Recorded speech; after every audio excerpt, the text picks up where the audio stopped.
Yurdumuzda giňden bellenýän şanytyny, mukaddes garaşdyrmalaryň 34 ýyllyk toýu hemde hemişelik bir taraplamalaryň 30 ýyllyk bayramynyň öň ýanyna bugün Daşaly welaýatynyň Könürgün etrawyna ullan dawra guraldy. Könürgün etrawynyň täze ýol geňeşligine täze dowrawap şegerçäniň hemde köprüýiniň açylyş dawraty, şatlyk şowkuna hemde ýokary ruhyny tegebetlendi. Dawratmyzlaryň şowkuny ilk çarpışmalary bilen täze köprüden ilkinji awtowloglar geçip başladylar.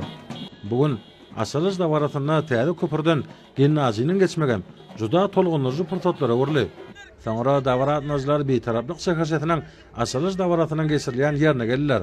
Bu ýerde welaýatyň duwtaşlar toplarynyň ýerine ýetirmegine taýýarlanan çykyş bulky açylyş dawratyna öýe boşlary uşaýdy. Hormat prezidentimiz arkadaly gahrman serdarymyzyň taýty tagallarlary bilen bina bolan bir taraplyk şeherçetiniň çäginde bir näçe durmuş maktatly binalar we bir hatarda çağlar bagy, Medine döýü, orta mektep, Sewda merkezi hemde ençeme maşgala niýetlenen ýaşaý jaýlar bar.